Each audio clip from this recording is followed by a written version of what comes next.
Susan Hendricks, great to see you. It is Wednesday, October 16th, and really talk about taking it down to the wire today with 11 hours to go before the debt ceiling deadline. We've got a deal on the table that would end the government shutdown and raise the debt ceiling. Senate Majority Leader Harry Reid and Senate Minority Leader Mitch McConnell reached that agreement.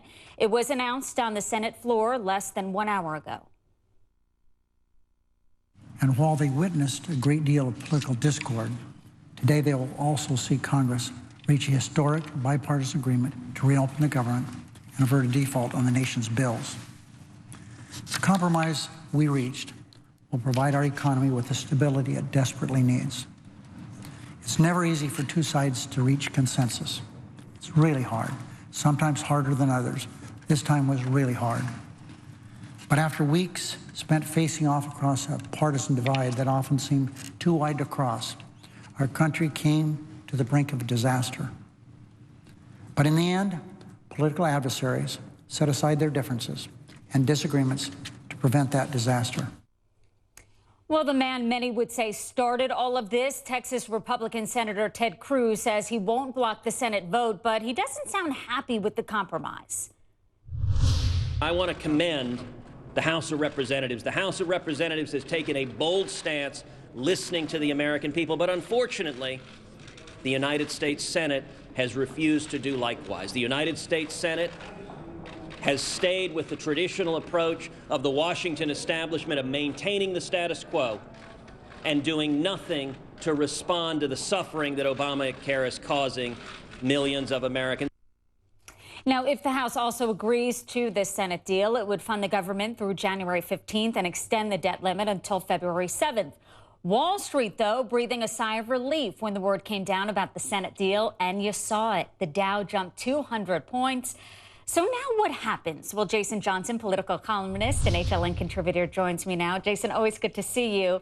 What do you think about this? Is it just a temporary solution? And when you think ahead to January and February, is this just really being postponed? It's not being postponed. I think it's a sad indicator as to what we've been seeing with our government for the last 2 years.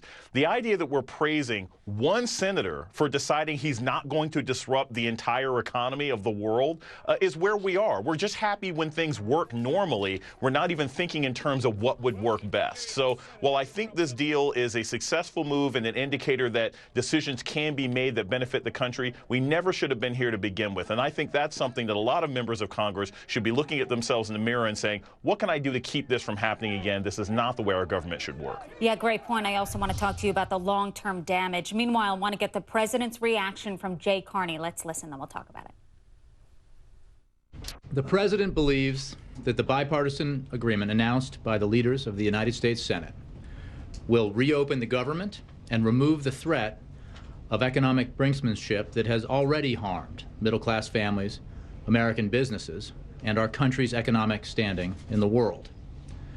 The president applauds Leader Reid and Minority Leader McConnell for working together to forge this compromise and encourages the Congress to act swiftly to end this shutdown and protect the full faith and credit of the United States of America.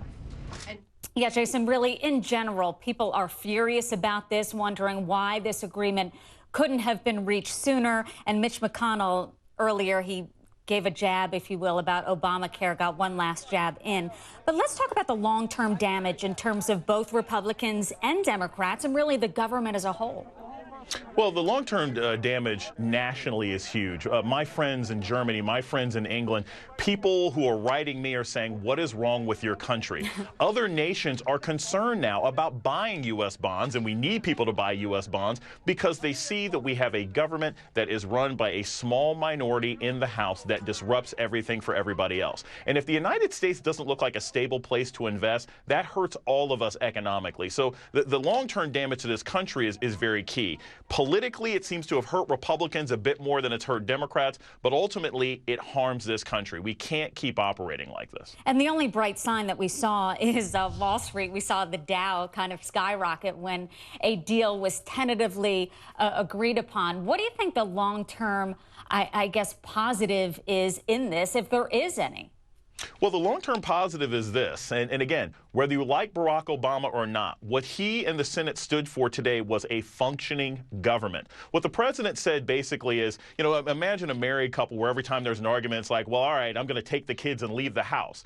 You can't have your marriage work that way, where everything has to go to DEFCON 4 when you have an argument. And what the president basically said, in standing his ground throughout this entire debate, is, look, if you Republicans want something, win some elections, we can negotiate. But you cannot use shutting down the government, and you cannot use the debt ceiling as a negotiating tactic whenever you don't get what you want. And I think long-term, setting that message forth not only saves this presidency, but every other presidency for the next generation. Excellent point. He said, do it the right way or don't do it at all. Jason Johnson, appreciate it. Always good to talk to you. Thank you. You know, financial disaster may be averted